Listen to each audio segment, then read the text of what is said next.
most humbly beseech thee to send down thy wisdom from above, to direct and guide us in all our consultations. And grant that, we having thy fear always before our eyes, and laying aside all private interests, prejudices, and partial affections, the result of all our counsels may be to the glory of thy blessed name, the maintenance of true religion and justice, the safety, honor, and happiness of the Queen, the public weal, peace and tranquility of the island, and the uniting and knitting together of the hearts of all persons and estates within the same, in true Christian love and charity, one towards another, through Jesus Christ our Lord. Amen.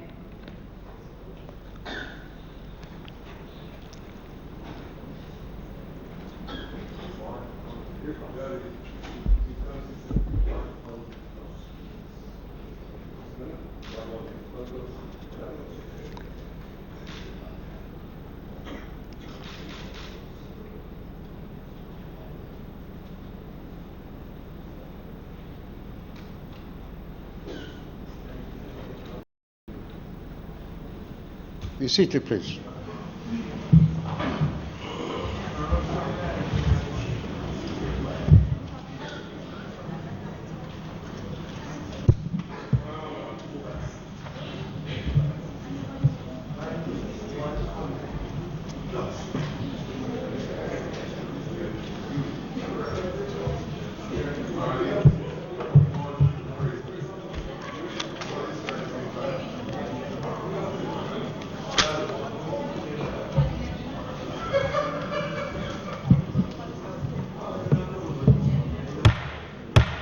Yes, Honourable Howe now resume his sitting. Call of the roll.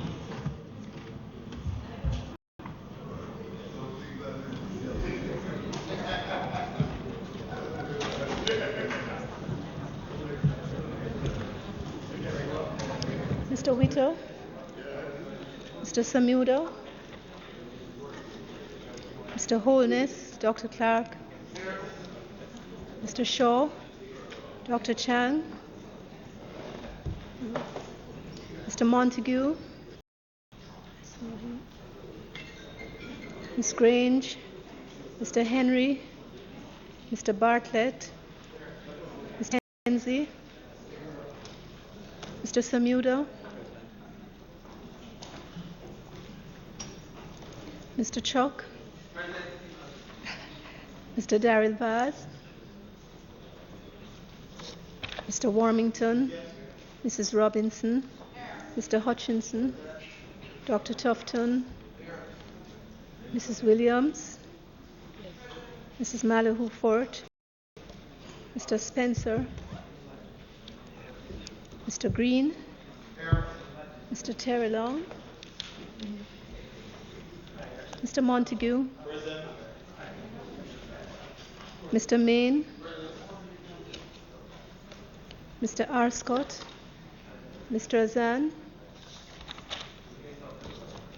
Mr. Brown, Dr. Brown-Burke, Mr. Buchanan, Mr. Bunting, Dr. Campbell, Mr. Leslie Campbell, Mr. Clarke, Mrs. Cuthbert Flynn, Miss Daly, Mr. Daly, Mrs. Dalrymple Philibert, Dr. Dunn, Mr. Fagan, Dr. Ferguson, Mr. Golding, Dr. Guy, Miss Hannah, Mr. Hales, Mrs. Holness, Mr. Hilton, Mr. Jackson, Mr. Kellier, Dr. Matt Neal, Miss Nita, Mr. Paulwell, Mr. Michael Phillips, Dr. Phillips, Dr. Phillips, Mr. Pickersgill, Mr. Redmond, Mr. Robertson, Mr. Robinson, Mr. Michael Stewart, Reverend Thwaites, Mr. Dwayne Vaz, Dr. Wheatley, Mr. Wright. Anybody?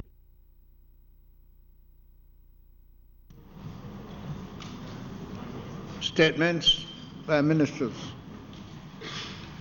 Mr. Speaker, as is well known and understood, today the Minister of Finance will table the third supplementary estimate, and he will also continue to close the debate on the appropriations bill.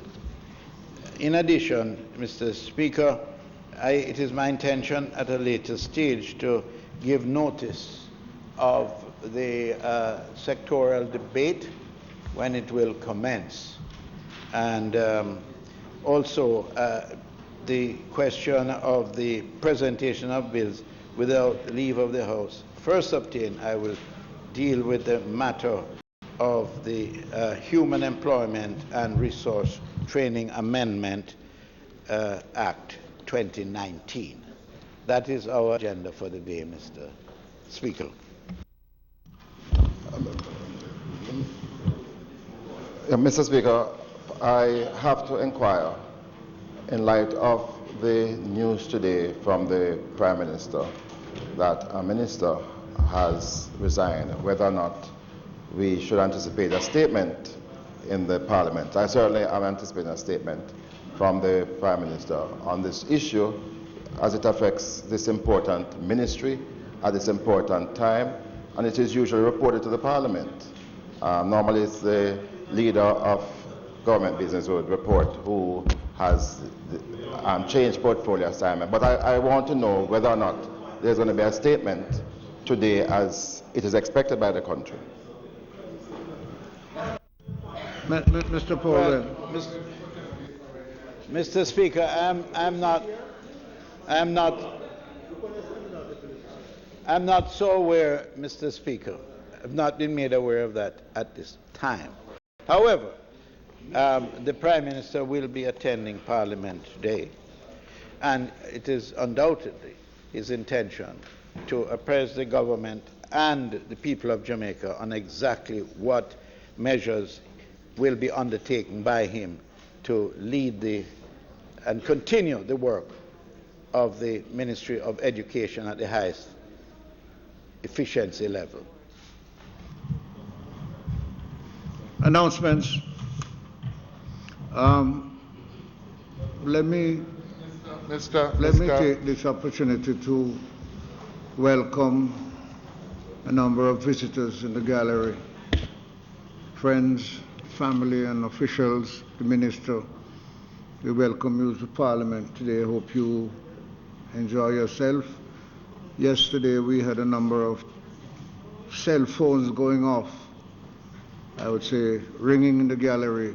You might have been advised when you come in that you should put your cell phone on silent, and you can text, but we do not permit answering and dialing phone in the gallery or in the Parliament.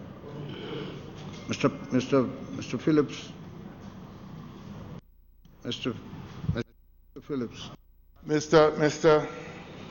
Speaker, in relation to the other matter, as the House Leader had indicated. 1 minute, please. The matter that has been brought by the Leader of Opposition Business is not for debate. I'm not seeking a debate. 1 minute. Just have a seat, Dr. Phillips, please. When the Prime Minister arrives, if he wishes to make a statement, we'll suspend the standing order and so too. When he arrives, if it doesn't happen, then you can seek permission and proceed to have it. We do not want a debate on a matter that is not up for debate. I would be happy if you would. Respect, I sought no debate. There is, but it is usual form, as has been indicated, that the House is notified of changes made. In this particular instance, and I am seeking to have the advice provided by the House Leader in the absence of the Prime Minister. The Constitution requires that not less than 2 nor more than 4 ministers be from the Senate. My understanding is that the minister who has Dr. Phillips. Mr. Speaker, I would like to inquire. I would like to inquire whether or not the constitutional provisions Dr. Phillips, you are and I am Mr. Speaker, Mr. Speaker, I quite frankly find your interruptions to be unparliamentary and disrespectful to the Parliament. I have Dr. Phillips, I will not allow a debate on a matter of this. When the Prime Minister arrives, you can say all you want. I'm not going to accommodate any debate until he comes. Mr. Speaker, every one of us came to this Parliament by the same route. Our constituents sent us here. And the role of the chair is to allow the Parliament to function, not for the chair to operate on the basis that it is in Dr. protection Phillips, of the government. I am well aware of the role of the Speaker. You and your side have outlined it and handed it to me. And it says, I am not going to accommodate a debate on a matter that is not in a motion or has been put out by your side. When the Prime Minister comes, there will be ample time to say what you want to say.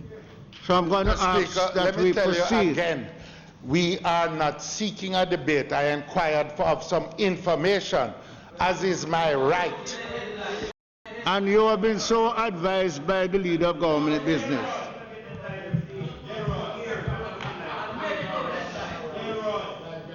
Bills brought from the Senate. Sorry, announcements.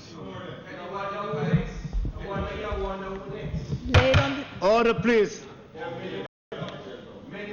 Order, please. Laid on the table of the House today are the following: Ministry Papers numbers 15 through 18, entitled Cabinet Agenda Issues dated January 14 and 23, 2019, and February 4 and 11, 2019. Jamaica Third Supplementary Estimates 2018 to 2019 from the Ministry of Finance and the Public Service. Bills brought from the Senate. Petitions. Papers. Members, if you are not participating in the Parliament in the proper way, we are going to have some difficulty. I'm going to ask both sides, particularly ministers, to lead the right way in the standing orders. Reports from committees. Notices of motion given orally. Reports from committees.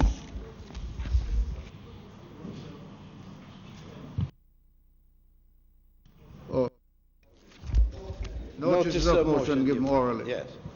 Mr. Speaker, on behalf of the Minister of National Security, I beg to give notice that at the next meeting of the House, he will move the following resolution.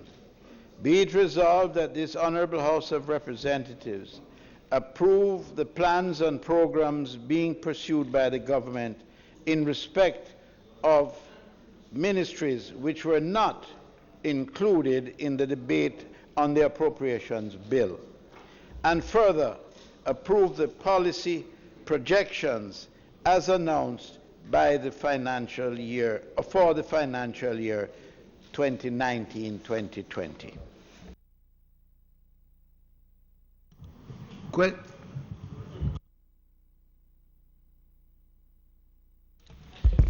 Mr. Speaker, I beg to give notice that at the next meeting of the House, I will move the following motion.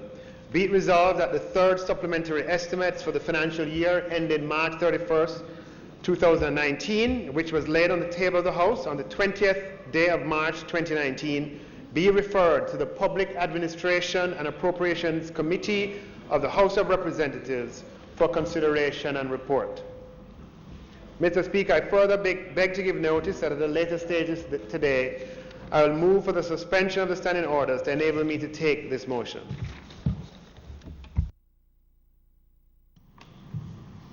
Questions and answers to questions.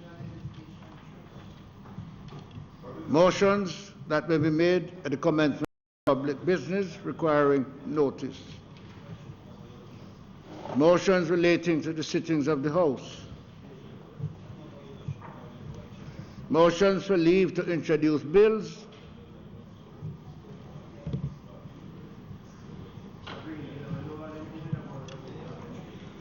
Presentation of bills without leave of the House first obtained.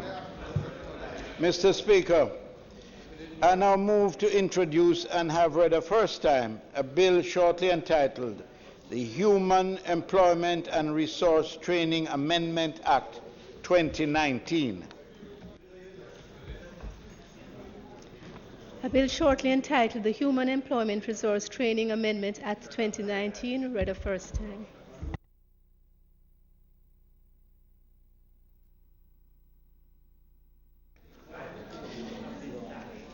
Mr. Speaker, I beg to give notice of second reading of the bill. Minister Williams.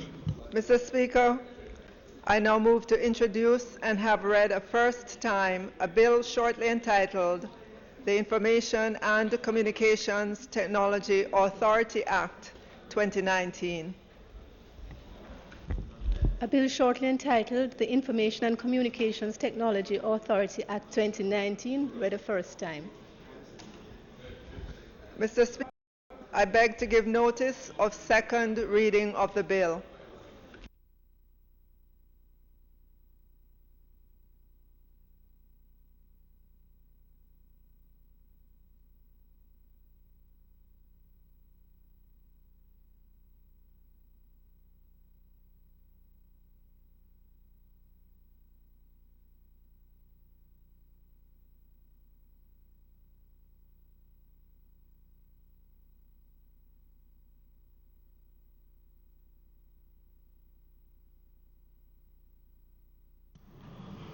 Public business. Mr. Speaker, I now move for the suspension of the standing orders to enable me to take the motion over which I gave earlier. Those in favor? Those against? The ayes have it. Mr. Speaker, I now move, be it resolved that the third supplementary estimates of expenditure for the year ending March 31st, 2019, which was laid on the table of the House on the 20th day of March 2019, be referred to the Public Administration and Appropriation Committee of the House of Representatives for consideration and report. Those in favor? Those against? The ayes have it. Dr. Clarke. Mr. Speaker, I'm grateful to the chairman of the PAC with whom I've had discussions, and to the members of the PAC who will convene to consider these third supplementary estimates on Tuesday, the 26th of March, and for the House Finance Committee or the Standing Finance Committee of the House to consider them later on that day.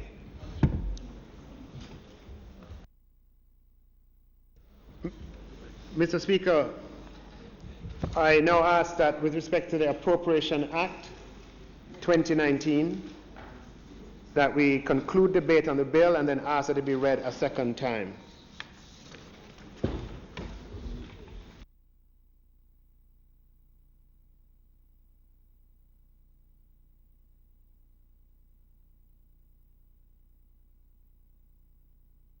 Dr. Clarke.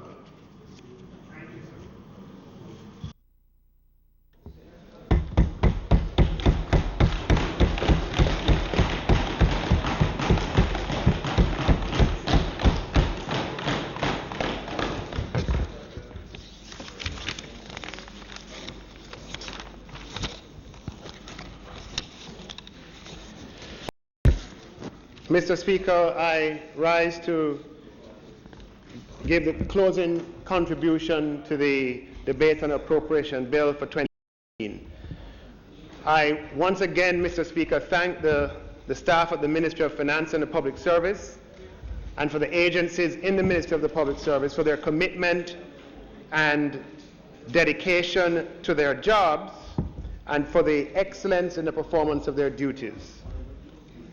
I thank the advisory and administrative staff in my office, and I thank those from my constituency who are here to support, and others who we work with at the Ministry of Finance. Thanks to the Prime Minister, to the Leader of the Opposition, and to the Opposition spokesperson on finance for their contributions to the 2019-2020 budget. We learned during the course of that budget debate that the opposition spokesman on finance has missed his calling. He deserves a recording contract under the name of Marky G. My advice, however, is that he should stick to the singing.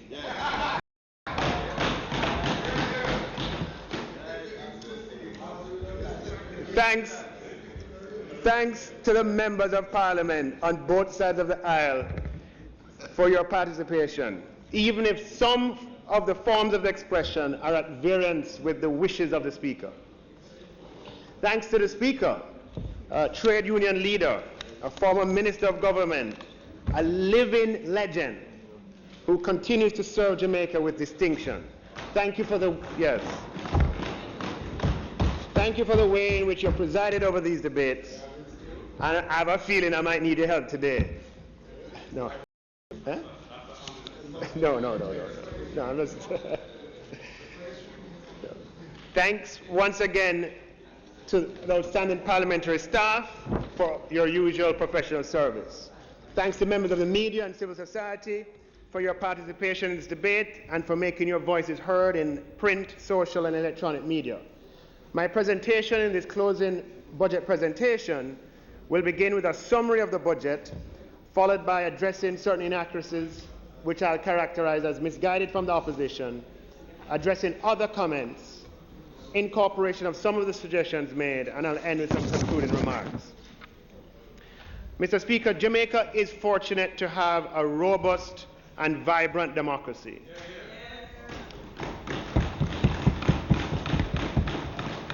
Our democracy is not simply electoral in nature, characterized by free and fair elections. Our electoral democracy is complemented with the institutions of a free media, an independent judiciary, and a custom of abiding by the rule of law. This collection of institutions has provided Jamaica with a liberal democracy that is one of our most valued inheritances.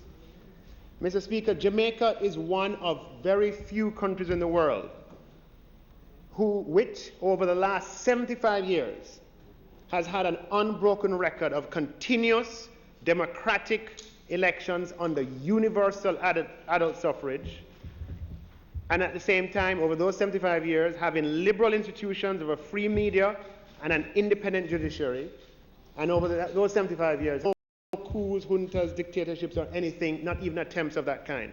We belong, Mr. Speaker, to a very, very special and small group, more than 20 countries out of 200 in the world who can make those simultaneous claims over the last 75 years.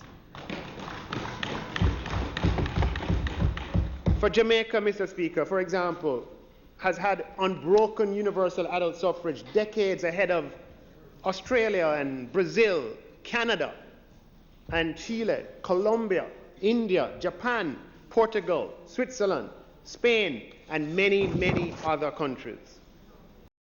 Yet, Mr. Speaker, the world does not have many examples of countries that have traversed the entire route from developing to developed using an exclusively liberal democratic political architecture. Most of the countries that have experienced economic transition to developed status have had illiberal regimes of one kind or another for at least part of their journey. I say this to say, Mr. Speaker, that for Jamaica to be among the first countries to make this transition from developing to developed status with an exclusively liberal democratic model, then liberal democracy on autopilot is insufficient. Instead, we have to be conscious at all times of our rich inheritance of liberal democracy, but also of how easy it is to employ this marvelous gift for purposes other than economic and social development. Like many tools, liberal democracy holds the seeds of its own subversion, as the institutions and practices that make liberal democracy the most attractive political ideology for government can easily be, and sometimes are, undermined in the interest of political parties and other special interest groups. We must commit ourselves to ensuring that our precious liberal democracy will be deployed to serving Jamaica's interests and the interests of all its people, and not simply the interests of political parties and special groups. Mr. Speaker, this requires vigilant self-consciousness among all of us, myself included, that regardless of which side of the political aisle we are on, our competition in the democratic space should always be focused on empowering, on leading to advances and not reversals. Otherwise, we run the risk of subverting and squandering our liberal democratic inheritance for short-term partisan political gain. Speaker, it is my hope that all of us in this Honourable House will recommit ourselves on a periodic basis to ensuring that we rise above the political fray and keep our eyes gazed and firmly focused on the central objective of uplifting and advancing the development of all Jamaicans. Mr. Speaker, Jamaica is experiencing the best economic times of any period in the last 50 years. Mr. Speaker, things are by no means perfect, as the Prime Minister said yesterday, but based on objective data, we have not had this alignment of economic variables in 50 years. Indulge me to repeat a summary of the variables I pointed to in my budget presentation. We have had low and stable inflation for 4 years, and among the lowest inflation rates in our history as an independent country. Domestic interest rates are at levels never seen before in Jamaica and will head lower with the changes introduced in this budget. Jamaica has enjoyed 15 consecutive quarters of economic growth, and based on PIOJ forecasts, this record is set to stretch to 16, which is the longest unbroken stretch of quarterly economic growth since we started measuring growth quarterly in 1997. Jamaica's debt to GDP at 96% is the lowest it has been in almost 20 years. Our credit rating at the highest level in 10 years, and our growth rate projected of 1.9% for this year, though it leaves room for improvement, represents the highest growth rate Jamaica has experienced in 12 years. We have more people employed in Jamaica today than at any point in our history. And our contract with you is that we will manage the economy in a way that encourages investment and expansion, that delivers jobs for the people of Jamaica. I have said it before, and I will say it again. Jamaica is moving in the right direction. It is in this context that I presented a budget that emphasized a simultaneous pursuit of economic independence, economic opportunity for all, and protection of the vulnerable. And it's in the context of these three policy pillars that this government is set on delivering growth with equity. I presented the case, Mr. Speaker, that we have the capacity and the duty to pursue both objectives simultaneously, because the achievement of one directly reinforces the prospects for achieving the other. I will quickly summarize, Mr. Speaker, the main features of the 1920 budget. I outlined our strategy of protecting the vulnerable with a substantial increase in our major social safety net programs from $16 billion this year to $20 billion in 2019-20, an increase of 25%. This larger allocation increases PATH cash grants by 16%, PATH examination support by 50%, PATH transportation, which now includes children at the early childhood level, a massive increase of 90%. Mr. Speaker, the cumulative increases in allocation to school transportation and school feeding since this government came to office is over 70% to date. And the cumulative increases in grants to help the most needy in our society has increased since this government came to office by between 45 and 55%. We have allocated $558 million to the Poverty Reduction Program, an increase of 174%. Mr. Speaker, we are funding an innovative social housing program to upgrade tenement yards and provide housing for the indigent, and we have allocated the substantial amount of $1 billion. So, Marty G, you can tell the children that Santa is coming to the ghetto.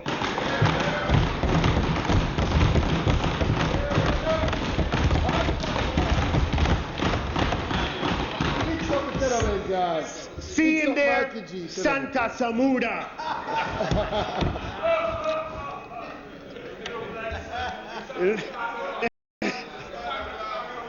We are funding a targeted program to upgrade sanitation, water, and electricity infrastructure in several economically and socially communities and allocated more than $2 billion, Mr. Speaker.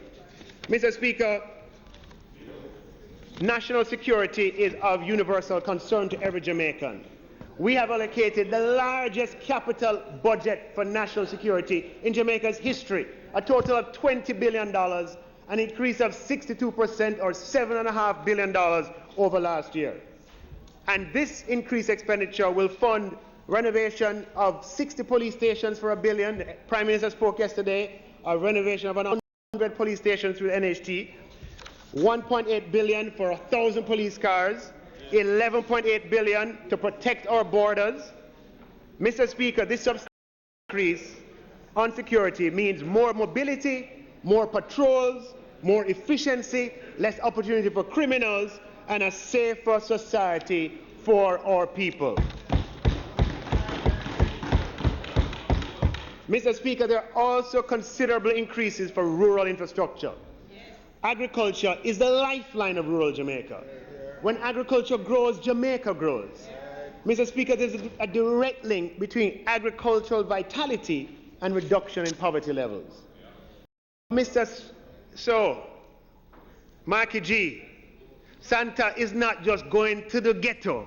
Santa coming country too. See him there? Santa Shaw, Santa Hutchinson.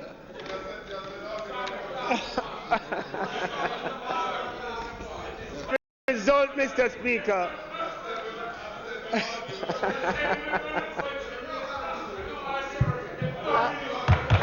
As a result, Mr. Speaker, allocated $800 million approximately to rural water, which is 8 times more than we allocated this year. For 280 storage, drainage, guttering, water will transform those communities. $750 million to rehabilitate 1,000 kilometers of rural farm roads, which will efficiency of the supply chain. $1.1 billion to irrigation in Essex Valley and Pedro Plains. Mr. Speaker, the budget also includes projects designed to bring forward this new and modern Jamaica we all want. Among these include the work towards a new Parliament building, a new recreational park for the parish of St. James, and the 110-kilometer South Coast Highway project. The budget introduces measures for the first time designed to stimulate innovation, including direct budgetary support for research and development at the tertiary level, and a new $200 million sidecar fund to finance early-stage angel co-investing. For decades, Mr. Speaker, payments on student loans were applied to penalties and interest first, and then to outstanding balances. This made it difficult for students and past students to service loans. With the stroke of a pen, Mr. Speaker, no fiscal space required, we are changing that. Going forward, payments on new student loans will be applied first to the most outstanding payment. Mr. Speaker, we lowered the interest rates on student loans and provided for principal reductions for people working full-time who are working in registered charities in good standing. This will provide necessary financial relief to those past students. We are working to broaden the ownership base of the economy. And as the Prime Minister mentioned in his budget speech, we'll be offering the opportunity to own pieces of Jamaica by using the Jamaica Stock Exchange as an avenue through which Wigton will be privatized, the Jamaica Public Service Company will be privatized, and the Jamaica Mortgage Bank will be privatized.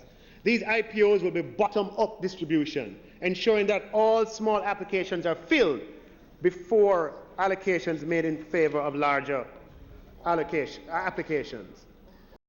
The budget places, all small will be filled before large allocations, and you have tiers. The budget places emphasis on micro, small, and medium-sized businesses, providing approximately $2 billion of funding for these entities, with $500 million devoted to micro entities with sales less than $10 million. As the Prime Minister stated in his budget presentation, Mr. Speaker, this government is greatly expanding access to housing, reducing interest rates for the 115,000 loan customers of the NHT, and another several thousand who access NHT benefits through building societies. This will provide necessary financial relief to all of these NHT customers. As the Prime Minister announced, the interest rate qualification bands will be expanded, and now you can get a 0% mortgage if you make $15,000 a week or less. The budget increases the amount the NHT can borrow from $5.5 to $6.5 million. And for the first time in history, the intergenerational mortgage will become a reality, expanding the possibility for home ownership to many at the base of society. Mr. Speaker, the 2019-20 budget and 2019-20 year is one that represents economic opportunity for all. Mr. Speaker, it is in that context that the tax cuts are being made. The tax give back does not literally give cash back, but rather it removes taxes that distort and stop and obstruct transactions and business activity. Small and medium-sized businesses employ the most people in Jamaica and account for the vast majority of transactions in Jamaica. Jamaica prospers when small business prospers, and the revenue measures are designed in part to relieve small business of some of the distortionary tax-related costs. Such, Mr. Speaker, the minimum business tax and the asset tax for non-financial businesses are being abolished. We need to rekindle domestic economic business and transaction activity if we are to elevate domestic value added and growth. By reducing the cost of transactions, the government is empowering individuals and firms to transact, which positively impacts growth. The measures also empower individuals and firms to seek the best possible financial terms for previous transactions and financial contracts, whether it be a mortgage or a car loan or a furniture loan, equipment loan or a business loan. And this, Mr. Speaker, will allow the individual or the company to manage their liabilities in a way that releases financial resources that they can use in other ways. Now, Mr. Speaker, turn my attention to addressing certain inaccuracies and misguided statements from the opposition, of which there are quite a few. That in my capacity as Minister of Finance and the Public Service, I am compelled to correct. Mr. Speaker, I don't intend to be hostile. However, these claims and assertions need to be addressed, and it's my job to do so. Had these claims and assertions not been made by the opposition, I would have no need for this entire section of my speech. Mr. Speaker, one of the more unfortunate assertions in the presentation of the opposition spokesman on finance was to challenge the fact that Jamaica has had 15 unbroken consecutive quarters of economic growth, soon to be 16 if PIOJ projections prove accurate. To paraphrase the famous quotation, the opposition spokesman is entitled to his own opinion, but not his own set of facts.